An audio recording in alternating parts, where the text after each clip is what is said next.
So we are starting the Sales Docket podcast number one. Adam Rubinger has been kind enough to join us. Again, for a quick round of introduction, Steve Rapp, I'm the Chief Revenue Officer at Alternate. My good buddy Tim Garner and I started the Sales Docket. We've known each other for 30 plus years, started back in the Knight Rider days in 95, 96. And I'll let Tim do a quick introduction, and then we will kick off every one of these sales dockets with the origin story, and Adam's going to be kind enough to kind of walk through this. Before we start with Tim, I just want to let you know that when we started circulating this to some of the people that I knew, Adam literally came up as like the best salesperson they know. So Adam, we couldn't be happy to have you. I'll let Tim do a quick introduction, and then we'll dive into this.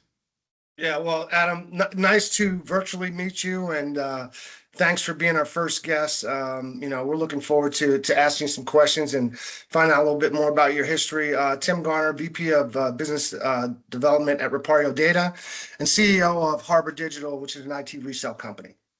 There's my intro. I love it. All right, Ruby, let's go. Do you have a nickname? I just made one for you. No, that is my nickname. It's kind of ironic. But all of the Rubinger men in my family are called Ruby. That's cool. And it goes back like to my great grandfather, as far as I know. We were all called Ruby. So well done, Love sir. it. Yeah, Love it. yeah. So nice to meet you, Tim. Steve, it's always a pleasure. I was thinking this morning back to when you and I first met. And I believe it was about 20 years ago this year. I was at Fios, you were at Clearwell, I think, and our paths fortuitously crossed. And so I know you've known Tim for longer, but 20 years certainly is a long time to know someone. So I am honored to be your first guest at the Sales Docket, and hope I set things set the bar high for the rest of the people who you're gonna have on. So that's perfect. I'll do my best. And Adam, I think with your experience in the industry, the entire goal of the sales dockets, it's actually to glean some insight, some knowledge, something we can pass on to the next generation. I think you're doing that already today. So just really appreciate you being on it. Yeah. Well, we'll see if I actually have anything interesting to say. Hopefully. All right. First two questions: origin story, and then what makes a great salesperson, and we'll let you dive into that. Yeah. So I graduated from law school in the mid '90s, and honestly didn't really know what I wanted to do. I knew I didn't want to be an attorney. I was clerking at a law firm my first year. I moved to LA and worked for an entertainment law firm.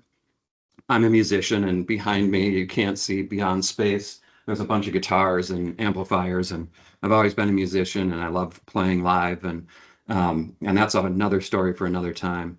But I started wanting to be a entertainment lawyer, and I wanted to work with musicians, and I got a job in Beverly Hills at a boutique law firm that handled musicians. We handled a lot of, it spanned from rock to heavy metal to classic rock and jazz, and we handled all sorts of musicians. And I quickly found out one night when I was in my apartment, and the drummer for a heavy metal band called LA Guns. I don't know if you remember those guys. LA Guns was a big LA heavy metal band back in the 90s. The drummer called me at 2 a.m. because he was too drunk to get money out of his ATM, and I had to drive down to Hollywood to take money out for him. And at that moment, I was dead tired and had to work early the next morning. We had a deposition, and I just had no interest. And I thought, this can't be my life. This is not what I want to do. There were a lot of other things, and there was some cool stuff. I could probably spend an hour talking to you about all the stuff I saw and experienced during that year of clerking. But nonetheless, I decided that I didn't want to be a lawyer. And so I worked with a good friend of mine who I graduated law school with.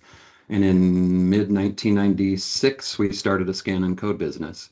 And we went around to all the law firms in Minneapolis and tried to explain to them this new idea of scanning documents and putting them onto CD and using, Summation Blaze 1.0 maybe. I think it was it might have even been the first Windows 3.1.1 version. And so I kind of cut my teeth both starting a business as an entrepreneur and sales, because I kind of had to do everything. It was me and one guy. We were both just graduated law school, and we both didn't really love the practice of law, but we loved, the litigation support services. We thought that was a cool way to be sort of forward thinking, technologically speaking. And so we went literally door to door, knocking on doors at law firms, trying to get them to, have us come in and scan their docs and code their docs. And when we started the business, we had no idea who was, that this was even an industry, until we found out very quickly that there were a bunch of other companies. And that's actually when I met Andrea Wallach, who I worked for over a decade, at Night Owl, from 2012 to 2020. And then we got acquired by Haystack, which is where I'm currently the chief client officer. I didn't do my intro. I've been in the space since 96, which is when I graduated law school. My first sales job was, I've always sort of been an entrepreneur. My first sales job really was, I'm a baseball card guy. And on this wall, you can't see because there's a screen here. I have a bunch of baseball cards. And throughout college and law school, I was a baseball card dealer. So every weekend I would go set up at baseball card shows at hotel ballrooms, and I would sell and buy baseball cards, and, kind of hustled that. And I still collect cards, and it pretty much paid my way through law school and college, because, when we went to law school, when we went to college, it wasn't very expensive. It was, I don't know, $3,000 a year or something like that. It's a lot more money now. So I was able to, kind of work my way through law school selling baseball cards. And, I've always sort of had the salesperson, entrepreneurial mentality, and every job I've had has always been client facing in our industry. And, that's kind of, I worked for a company called Fios back in the early 2000s, moved to a company called Datacon. They got acquired by DTI, worked for DTI for a bit. Then I went over to Tech Law Solutions. They got bought by Ubic out of Japan. And then I started working for a company called iPro, moved my family to Phoenix and sold for iPro. And then I finally, to the penultimate of my career, was meeting and working with the Wallach and Palladino clan at Night Owl. And that brings us to Haystack. Yeah. The things that I've learned, which kind of answers your second question, what makes a great salesperson? I've thought a lot about it, and, there's a lot of little things that make up a great salesperson. For me personally, what has always worked is to be authentic, to be personable and outgoing, to develop a relationship with people. Those are things that a lot of people have. When you marry it with extremely deep technical knowledge and knowledge of your product and knowledge of your client's needs, and you sort of merge that ability, I think that's where you really add value as a salesperson. I think it's really difficult to find folks who have all of that. There's a lot of outgoing people and motivated people and organized people and people who, are awesome with follow through and Johnny on the spot for whatever the client's asking for, but maybe they lack the technical depth and can't really answer questions, and they bring other people in, and that's fine. There's a lot of salespeople who can, do very well without that. But I think, you can be, the elements of being a good salesperson is follow through, tenacity, and discipline, right? And some personality. You can't be complete Need asshole. a little bit of that. You do need a little bit of that. Well, Raph succeeded being an asshole. Yeah, well, you love him or you hate him. I happen to love him, so Most love, me few too. hate. maybe. So I think it's fascinating that you said that, because you know, I think there's books you can read, there's methodologies that you can follow, and Mhm. I think in the world we're living in today, especially with the as technology is really rapidly changing, the technical piece is getting harder and harder to get Yeah. your hands around, Yep. right? Yeah, for sure. So if you if how, how do you if you've got a new person, a young kid that just joined Haystack, and they're coming on as a salesperson, what are you telling them? Like, how do they keep abreast of the changes? How do they, is it, I mean, I'll never forget this, right? And Matt Daimler's one of your Yeah. coworkers at, when I was at Merrill and Stratify, I always had a sales engineer giving a demo. And Yeah. I'm not going to name names, but it was the most boring demo of all time because Yeah. it just focused on features. And I went on a sales call with Matt, and all of a sudden, the sales guy's giving a demo, and it's passionate and it's alive. And Matt knows this. It's Yeah. changed my approach on selling because I sat there and I said, this is a different piece. It's taking the sales acumen and the technology and combining it, and it gives you equal business stature. Like, it changes the way people will look at you as a salesperson also. Right. Adam, how are you doing that today with newer people coming into Haystack with this evolving technology? Like, what are you telling them to do? Yeah, my opinion for someone coming into sales or the industry is the first thing they need to do is learn the product, right? Learn how it works. You have to add value. Like, I don't think a buyer is all that interested necessarily in just making friends with someone. They want someone who they can call on that knows what they're talking about, that can give them answers. Imagine, you're a buyer, and every time you ask a question of your main point of contact at the organization, they say, "I got to get back to you because I don't really know the answer." That would be frustrating after a while. And after a while, you'd say, "Give me someone who knows what they're talking about," right? And I think it takes it to the next level when you can deliver a proposal, excuse me, a presentation to a client that you're the one delivering it. You're showing that I know what I'm talking about. And when you buy from me, we always, there is a cliche, you're buying the person, not the product. It's, in my experience, 100% true.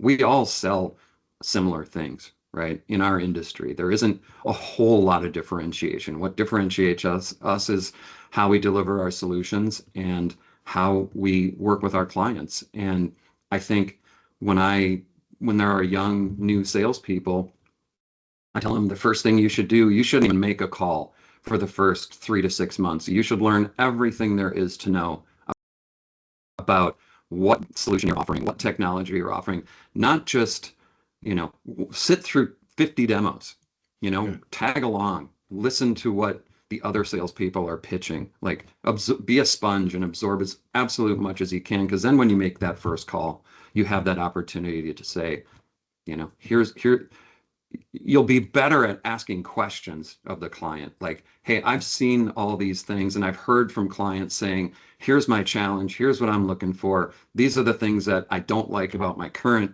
in my case, provider or the current supplier of my tools or technology or service. You'll be in a much better position to ask poignant questions, which really show the buyer that you know what you're talking about. You're trying to solve a problem, not just sell them.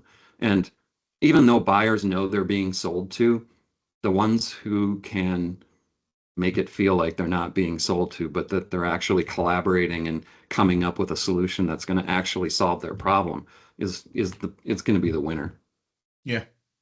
And I think, go ahead, Tim. Oh, go ahead, Matt.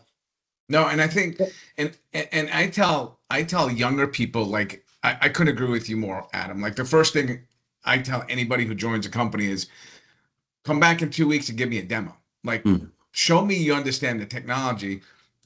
And I think it's also important to people want to help other people also. So when you are coming into an industry as a younger person, it's okay to say, I don't have an answer for that. I'll get back to you and make sure you get back to them. Yep. But people do like to help other people. And you can use that as part of the sales process, right? Say, hey, I'm new. I know a lot. I don't know everything, so bear with me, right? It's that ability to Right. kind of set that up, saying, "Hey, help me out," for a younger person when they're starting in sales. I think that's a critical piece because it's okay to ask for help sometimes, and people want they have an instinctive ability to want to help someone sometimes also. So I think that's an important piece. I'll let Tim ask or follow up on that. Yeah. Well, I mean, from the beginning of your intro, you talked about being authentic and, some of the things that you feel as though made you a successful salesperson and being a sponge. I think that's important for younger people. Yeah. So the question that I have for you is pretty simple. It's basic. What are the buying signs that you listen for from your clients to understand where there's an opportunity for you to assist them and help them? Because I think for younger salespeople, whether it's a new job or what have you, you're so interested in just getting the deal. Are you actually listening for the Hmm. buying signals that people tell you? So what are some of the buying signals that you listen for?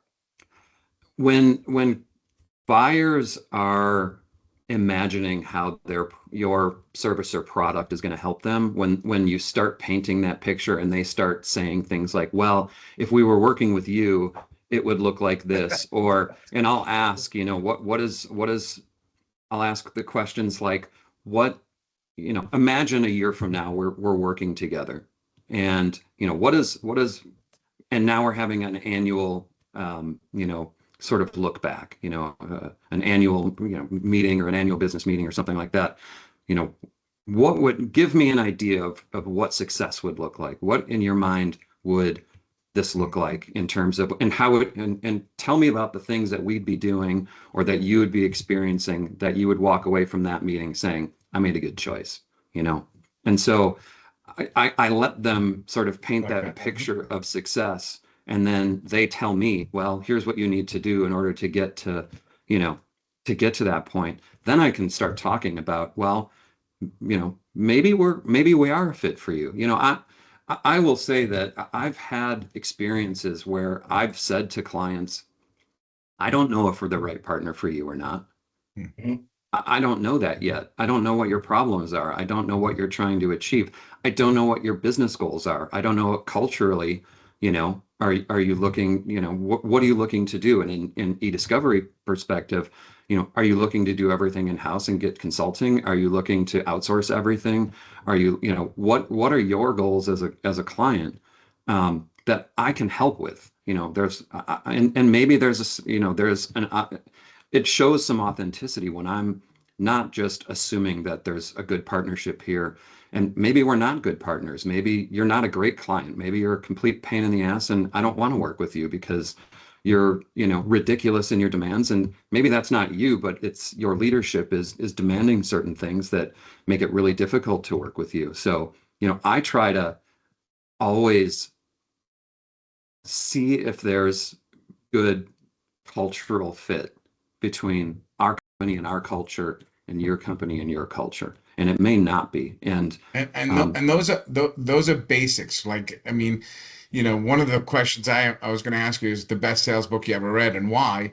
And I think when we all grew up, spin selling was the one for me that was it's situational. Like, yeah, where are you today? yeah, And do we fit? And is there a problem?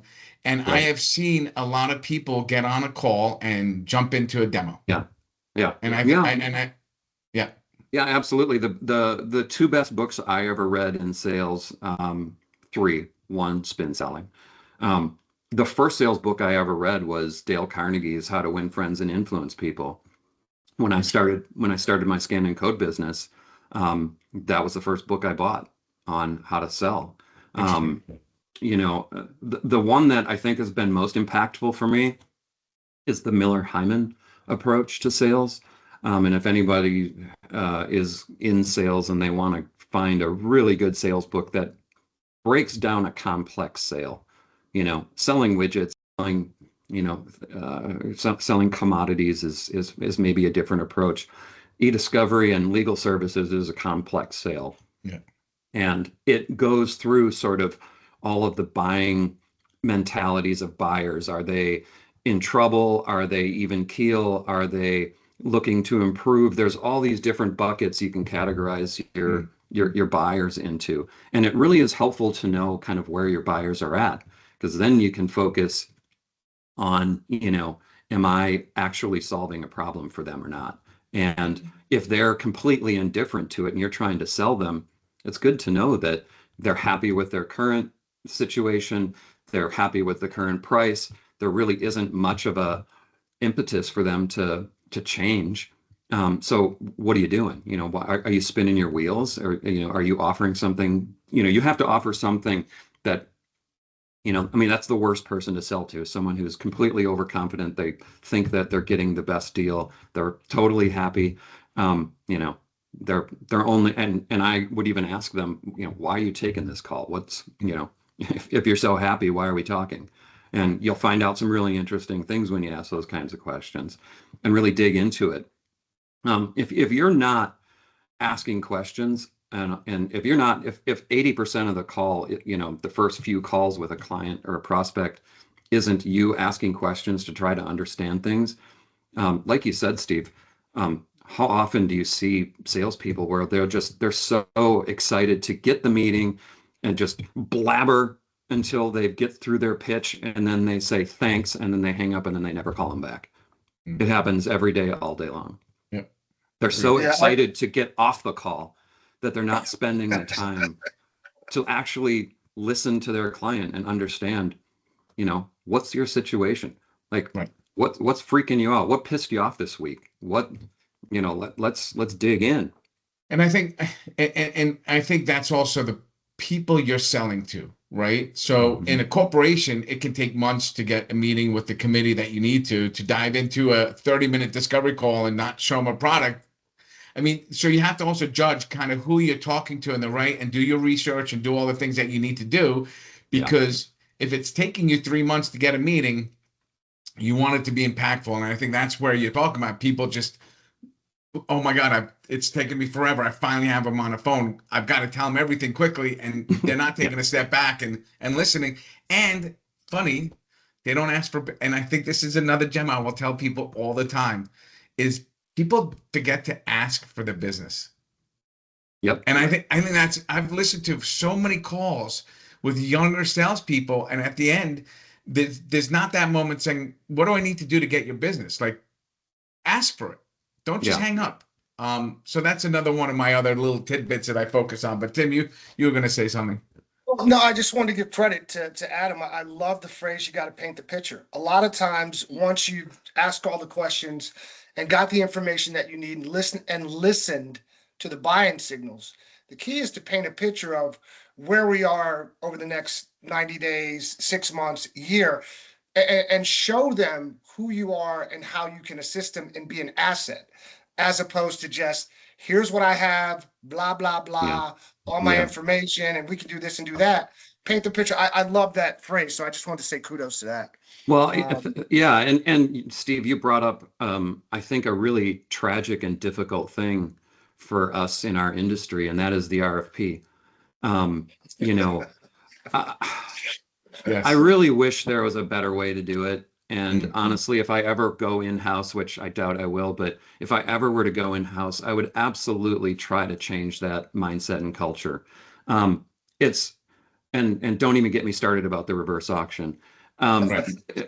RFPs are, I think, a product of a process that was developed by some consultants that thought that this was the best way to understand all of the offerings out there in the industry. And they learn so little about the companies they're going to engage with, because it forces us as salespeople to sort of fit into their box of, you got this 150 questions on a spreadsheet that ask about features and functionality. They rarely ask to meet the team. They're trying to make a decision on a spreadsheet with a scorecard. And while I understand why they do it, I just don't think it's a very effective way to sell, or to buy. And it's certainly not an effective way to sell. We don't really have the opportunity to show, especially if, the only opportunity we have is a 15 people from their company with their, little notepads and their scoring in their score Right. box Sitting on a spreadsheet. and Yeah. sitting on a spreadsheet and saying, yep, they covered this. Yep, they covered this. What'd you actually learn?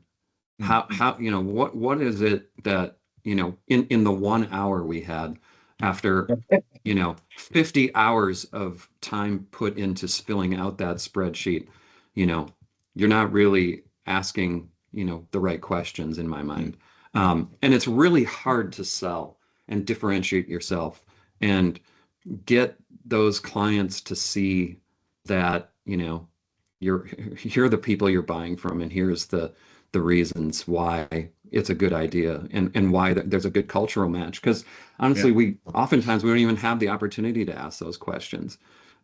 Especially when, we call it bluebirds, those are the bluebirds that Yep. come in and you've never spoken to anyone at that company yet. You're being asked to put in all this time to do all this work. It really is a difficult thing that I wish we could change in some ways, but we've been really successful and really really lucky at being able to navigate those those bake-offs, as Yeah. if you will, or beauty contests. But man, I wish there was something that people That's could do a little bit differently. Have interviews, right? Go through and spend an hour just collaborating, just talking, like talk with bring in a project manager, bring in a technical resource, bring in, your AI expert, and sit down and actually have, an actual conversation, us asking questions, you asking questions, not just killing you with PowerPoint. I think there's a better way to do it. So if anybody's listening on the corporate side, I love that. Do something different. I Well, don't think I you'll just be want to able be to. a harbinger of time also. We're trying to limit this to 30. We can definitely go over. Tim, did you wanted to ask another question, or we want to go into kind of the docket question? We can ask one more, I think, if you want. So I'll pivot a little bit. You brought up, the conversation about these RFPs, and I think probably the best way to avoid it is to have some sort of relationship with whoever's making these decisions, right? Mhm. So what's kind of been the most effective way for you over your career to be effective in having long-standing relationships? Because Yeah. I've been in this industry 30 plus years, and I hope one of my kudos is that when people hear my name, they don't go, "Oh my God, not that guy." Like so what have you done to be effective in holding on to these relationships that you could share with the younger generation? Because it's a marathon, not a sprint. Yeah. Keep being resourceful, keep being useful, keep up with the new technology and the new opportunities to help your clients. Meet with them regularly. And more, the most important thing in my mind, those are important things, but the most important is, keep a personal relationship. I know most of my clients, I know their families, I know their kids. I've met with their kids, I've met with their husbands or wives, and that's the that's how the relationships stay. Great And that advice. starts Great. and that starts from trust, right? I mean, Yeah. that takes Yeah. takes a career to build out the knowledge and the trust and kind of the relationships that you have, but you have to start somewhere, and starting somewhere is being knowledgeable about what you're talking about and building that automatic trust that here's someone I can grow with, I Yep. can learn from, I can develop, right? I think that's Yep. that's a pretty critical path. All right. You've been amazing so far. I don't know if Tim, you want to ask this, because one of there's two things that we're going to do at the end of every sales docket. We're going to ask what we call the docket question, and then we're going to ask you who you think the next person we should be, who's your favorite salesperson for us to go and interview. So, Timmy, you want to ask I mean, this No, is you kind of. can go ahead and ask it. I'll ask it the next time. Okay. So if you look at kind of all the past experiences that you've had, is there a single event that changed the trajectory of your career, right? What caused that pivot, and what lesson would you share with the next generation of listeners on the sales docket? Yeah. So you kind of, I kind of hit on it earlier. My path was to be a lawyer, and that moment where I decided I wasn't gonna stay in the practice of law and pivoted to It was the drunken night at the ATM. That was it. That- It was that moment where I'm like, I am not going to be a lawyer. I'm not going to practice law. I need to do that's something else. And that's very great. quickly, the next day I was doing, I was helping with doc review, and I'm like, God, there's got to be a better way to do this. And that's when I Love it. came, started looking at scanning documents, getting into the code and scan and all that. So that was probably the most pivotal moment. What I would say to the younger generation is learn what you're selling, Mm. learn it. I can't help you with being engaging and outgoing and a great personality and a fun person. Like, you need all those things, but if you're super knowledgeable, even if you're kind of a wet blanket, you can probably still maybe do okay. Yeah. But if you are a wet blanket, go find something else to do.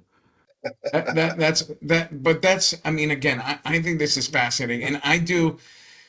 I mean, I'm sure we'll have him on the call, but I remember I think when I met Chris Taylor at the first time when he was at Encore, and we were selling him Clearwell, and we introduced him to some of the salespeople. They were all project managers. Like, he wouldn't let anybody become a salesperson unless they were a project manager, working on deals, getting their hands dirty, understanding the tech and the process. That's And I it. turned back and I said, "That's brilliant." And Yeah. I've seen sales engineers who have Yeah. become salespeople, and they're some of the best out there Yeah. because there is a depth and conversation that they can bring to a table like no other. So Yeah. I think that's a phenomenal piece of advice right there. Yeah, when I was at Fios, I was a project manager. I handled 2 Rs. I did, Yep.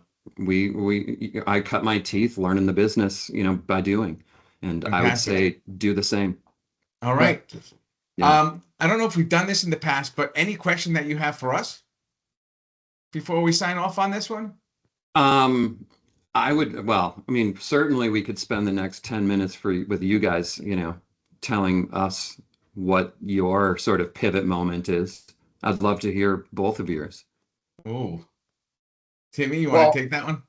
my pivot moment, and me and Steve have talked about this before. When I was at Icon, I had moved from DC to New York, and took on this risk to become a salesperson, but started out as a nighttime CSR, and I struggled. I Mm, struggled from day one, and it was really because of the leadership. Not that it was bad leadership. I couldn't wrap my head around the way he wanted things done. And a mentor of mine, still to this day, we went on a walk. He asked for my sales call, and he was like, "That's amazing." And I was just blown away myself because I thought I was failing. Right. So I was just like, and it just gave me a renewed confidence that the next day I came into work, I was like, all right, I know what I'm doing. I'm going to get this done. And, from that point on, me and Rap were competing against each other. Top rep of the year. Next year he was top rep, but it was nice. that moment that gave me more belief in myself Yeah. to, I can do this stuff. So that was my Yeah. my major pivot. Yeah, no, it's such a great question. I think probably mine was, and when I was looking at your resume, I didn't realize that you were at EED. So Yeah. when I went to EED, um, I was starting in the Southeast. Nobody had ever heard of EED before. We were not cheap. And it was like a Thursday afternoon. I lost a deal. I reached out to someone. They're like, "I don't even know who you are." It was just like three things that I sat there and I'm like, "What the? I mean, this is crazy." Yeah. And at that time, Clearwell, in their marketing, was continuously putting out these corporations that they were signing, and I realized that the market was shifting, and it was really turning more to the left and further up in the process. And Yeah. I reached out to Clearwell. I literally sent my resume into them proactively, and Wow. that was the moment I shifted from services to software, and it was the greatest pivot of all time because I think part of what you have to do is understand your space, your Yeah. industry, and find the themes that are happening in there, right? Yep. Generative AI, what does that mean to you? What's the next thing after that? And try to latch onto that. Like, really Yep. truly see that vision of not what's next year, but what's going to happen in the next 3 to 5 years, and find a company that embraces that change. And I think that was my biggest pivot because I got into software and I'll never look back, right? Yeah. So well, Adam, also, Yeah. this is great. I so Well, that's appreciate great. you doing this. Yeah. I think this went So, off pretty so well. Without me One thing, cursing or Brad. Tim cursing. Go ahead. One thing. Oh, we'll curse later. Yeah. One thing. Is there a recommendation, Adam, for Yeah. our next guest? So a few, the funny thing is that, obviously you need to have Mike Sarlo Yeah. on. He will be a fantastic guest. Gabe Landau would be a fantastic guest. It's funny you mentioned Chris Taylor. He was definitely on my list of folks. But I also think you should have your daughter on at some point, and have It's happening. Nicole on to get the younger generation's perspective. I think that would be super cool, and I'd love to hear that one. Yeah, fantastic. Yeah. Awesome. Adam, appreciate you so much. Thank you so much. Thanks, Adam. Pleasure meeting you, man. Thanks, fellas. All right. It's been fun. Thanks all. All right. Yep. Take care.